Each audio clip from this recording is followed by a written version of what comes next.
ہمارے ایک بھائی نے یہ سوال کیا تھا کہ ہمارے گارمنٹس کے کام میں بعض انویسٹر آتے ہیں پیسہ لگانے کے لیے، تو اس میں ایسا ہوتا ہے کہ مثال کے طور پر کسی بندے نے 15 لاکھ روپے 20 لاکھ روپے دے دیے۔ اب وہ کہتا ہے کہ جناب جتنے پیس آپ کے کارخانے میں بنیں گے پر پیس کے حساب سے آپ 2 روپے مجھے دیں گے، یعنی 15-20 لاکھ روپے اس نے دے دیے اور ایک معاہدہ طے ہو گیا کہ بھائی 3 مہینے کے بعد آپ یہ واپسی دیں گے، اور پھر اضافی جو چیز ہے وہ یہ ہے کہ پر پیس 2 روپے آپ نے مجھے دینے ہیں۔ تو یہ بات ذہن میں رکھیے گا، یہ سراسر سود ہے اور حرام ہے۔ سود کی تعریف یہ ہے کہ قرضے میں اگر آپ کوئی باقاعدہ مشروط طور پر اضافہ لیتے ہیں تو یہ سود بن جاتا ہے۔ اگر وہ اضافہ مشروط نہیں ہے، قرض دیتے وقت اس کو شرط نہیں ٹھہرایا گیا تو ایک الگ بات ہے۔ مثال کے طور پر ایک بندے نے دوسرے کو 10,000 روپے دیے، مشکل وقت میں تھا اور واپسی بھی اس کے ذہن میں یہی تھا کہ 10,000 ہی مجھے دینے ہیں، سامنے والے کے بھی ذہن میں یہی تھا، لیکن جب دینے کا وقت آیا تو اس نے 10,000 کے ساتھ ساتھ جو ہے مثال کے طور پر کچھ اور اضافی رقم دے دی، 11,000 روپے دے دیے۔ تو چونکہ یہ مشروط نہیں تھا لہذا یہ سود نہیں ہے۔ سود کب بنے گا؟ جب آپ قرضہ لے رہے ہوں اس وقت آپ مشرط کر دیں کہ بھئی یہ اضافہ لیا جائے گا۔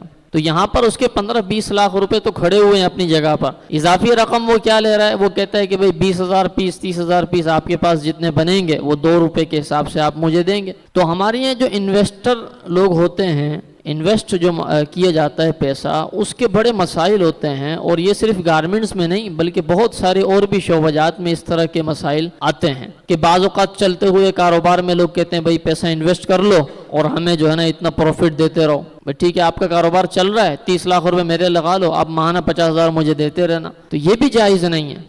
آپ کسی کا پیسہ لیتے ہیں یا کوئی بندہ اپنا پیسہ انویسٹ کرتا ہے تو اس کے باقاعدہ شرائط و ضوابط ہیں، ٹھیک ہے۔ بعض اوقات یہ شراکت داری ہوتی ہے جس کو پارٹنرشپ بولتے ہیں کہ میرا بھی پیسہ ہے آپ کا بھی پیسہ ہے، اب اس میں کیا کیا شرائط ہیں، اب جب تک ان شرائط پر آپ وہ عمل نہیں کریں گے آپ کا جو نفع ہے وہ حلال نہیں ہوگا۔ اسی طرح سے اگر مثال کے طور پر میں پیسہ دیتا ہوں اور آپ محنت کرتے ہیں، آپ کا پیسہ نہیں ہے تو یہ مداربت کہلاتی ہے، اس کی بھی اپنی شرائط ہیں۔ تو اس لیے اگر پیسہ آپ کو انویسٹ کرنا ہو تو آپ لازمی طور پر کسی مستند عالم دین سے، مفتی صاحب سے پہلے پوچھیں کہ بھئی یہ اس طور پر میں کام کرنا چاہ رہا ہوں تو اس کی جو پروفٹ مجھے حاصل ہوگا وہ جائز بھی ہے یا نہیں ہے۔ کہیں ایسا نہ ہو کہ آپ جو ہے وہ نادانستہ طور پر، غیر شعوری طور پر آپ حرام کھا رہے ہوں اور اپنے بچوں کو حرام کھلا رہے ہوں۔ آپ تو یہ سمجھ رہے ہیں کہ جناب میں نے پیسہ انویسٹ کیا ہوا ہے، محنت سے مجھے مل رہا ہے وہ حرام۔ اور بعض اوقات ایسا ہوتا ہے کہ تھوڑی سے طریقہ کار کو بدلنے سے وہی حرام چیز حلال ہو جاتی ہے۔ تو کسی مستند بندے کے پاس آپ بیٹھیں گے تو وہ آپ کو بتا دے گا بھائی آپ اس طریقے سے نہیں، اس طریقے سے اختیار کر لوگے تو یہ پروفٹ آپ کے لیے حلال ہو جائے گا۔